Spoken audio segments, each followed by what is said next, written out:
Assalamualaikum warahmatullahi wabarakatuh. Perkenalkan, nama saya Raufa Raihan, NPM 2001-2010087. Di sini saya akan membahas tentang Artificial Intelligence atau AI.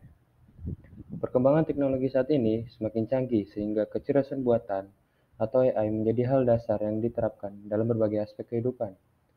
Dari yang sering kita jumpai atau bahkan kita gunakan seperti Google Assistant dan Apple Siri sebagai contohnya.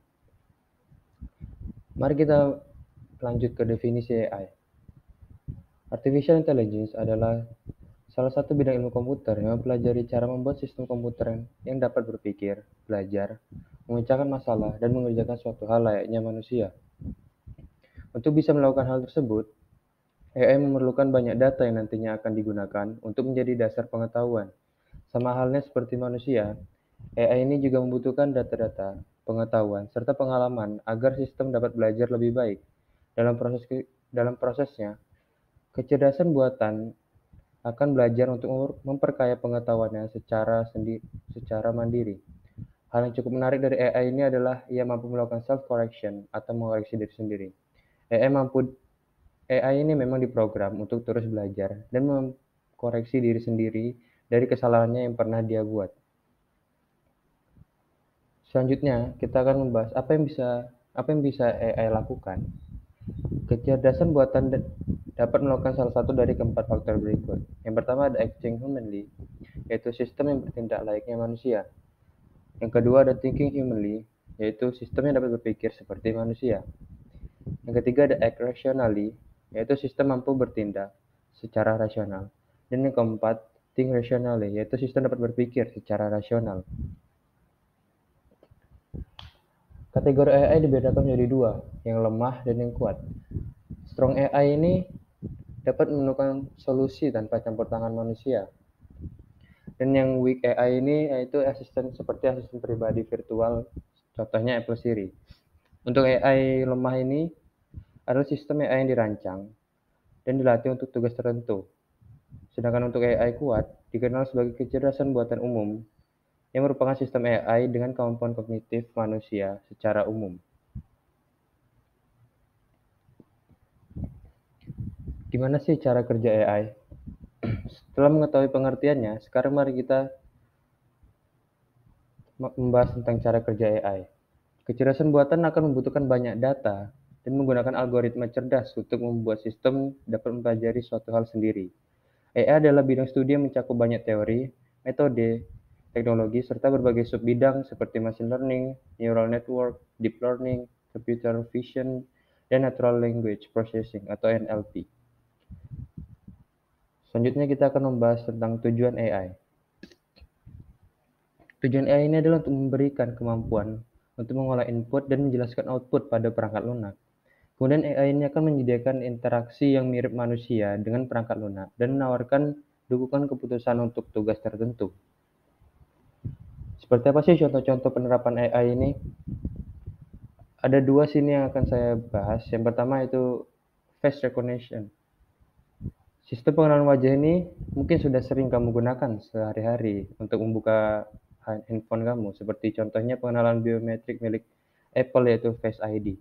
Face ID ini memindai wajah kamu sebagai penggunanya dan menempatkan banyak titik inframerah yang tidak kamu lihat. Setelah itu, peran dari kecerdasan buatan ini adalah untuk membandingkan hasil dari pemindaian wajah sebelumnya dan wajah kamu untuk menentukan apakah kamu orang yang berhak untuk membuka kunci handphone Anda. Kemudian ada virtual assistant. Contoh dari kecerdasan buatan yang ini seperti teknologi asisten virtual berbasis AI ini mampu berpikir seperti otak manusia dan akan bekerja secara sistematis dengan kemampuan machine learning dan deep learning. Bot akan menyelesaikan pekerjaan dengan akurat sehingga dapat minimalisir berbagai kesalahan. Ada banyak penyedia layanan seperti Google Assistant, Apple Siri, atau Amazon Alexa. Setiap asisten virtual ini pada umumnya bisa kamu ajak berinteraksi. Selain itu, ia juga dapat mencatat janji atau acara yang sudah kamu atur dan juga memberikan informasi ketika acara tersebut akan tiba. Asisten virtual ini juga dapat melakukan tugas lain seperti mengirim pesan, memutar musik, membuka aplikasi, dan lain-lainnya. Mari kita lihat sebagai contoh perusahaan yang menerapkan AI di bidangnya. Sini saya akan membahas tentang Tesla, yaitu artificial intelligence dan autopilotnya. Seperti kita tahu, Tesla ini didirikan pada tahun 2003. Perusahaan mobil listrik yang didirikan oleh Elon Musk, Martin Eberhard, Mark Tarpenning, J.B. Straubel, dan Ian Wright yang berbasis di Palo Alto, California.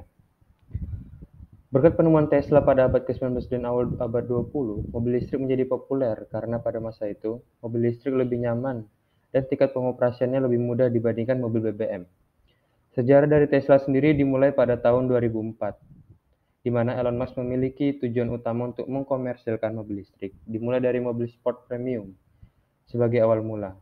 Penjualan Tesla pada awalnya menyasar pada mobil sport, kemudian masuk ke kendaraan yang lebih populer termasuk sedan dan mobil compact.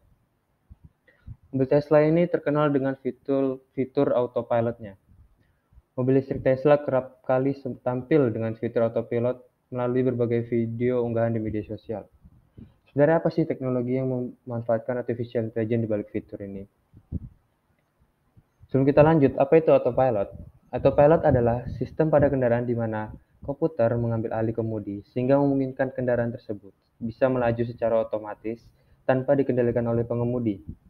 Sistem autopilot semi-otonom Tesla adalah fitur yang sangat luar biasa, di mana memungkinkan mobil mengambil alih kemudi tanpa dikendalikan oleh manusia. Ini diklaim dapat membantu mengurangi angka kecelakaan di jalan. Selanjutnya kita akan membahas ada 7 komponen dan program yang dijalankan oleh Tesla.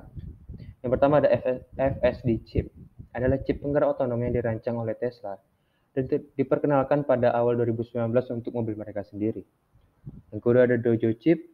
Chip Dojo ini akan memproses data fisik komputer 4 kali lebih cepat dari sistem yang ada, memungkinkan perusahaan untuk membawa sistem self-driving ke otonom penuh.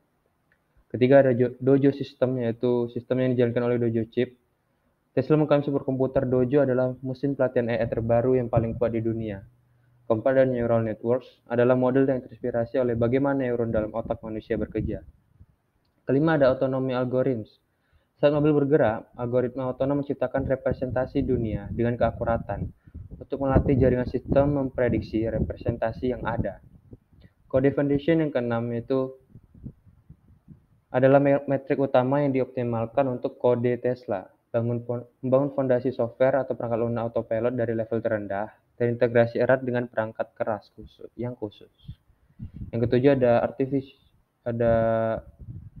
artificial infrastructure, yaitu Tesla membutuhkan evaluasi dengan bantuan dari software engineer. Tesla harus menemukan pendekatan terbaik untuk memecahkan masalah dengan sifat yang berbeda. Tesla juga memproduksi Tesla Bot, yaitu robot menyerupai manusia. Elon Musk mengungkapkan robot yang diberi nama Tesla Bot itu akan menggunakan AI yang sama dengan yang digunakan pada armada mobil listrik tanpa awak buatan Tesla. Robot ini didesain untuk ramah dengan manusia dan bisa berbaur di dunia yang ditempati oleh kita, kata Elon Musk. Elon Musk mengatakan Tesla Bot dimaksudkan untuk mengotomatiskan pekerjaan manusia yang sifatnya berulang dan menciptakan masa depan di mana pekerjaan fisik akan menjadi pilihan, bukan lagi keharusan. Ia mengakui bahwa pada akhirnya kehadiran robot ini akan membawa implikasi bagi angkatan kerja dan dunia kerja secara keseluruhan. Ini spesifikasi singkat tentang Tesla Bot yang telah dirancang oleh Elon Musk. Sekian hasil presentasi saya. Lebih dan kurang mohon maaf. Wassalamualaikum warahmatullahi wabarakatuh.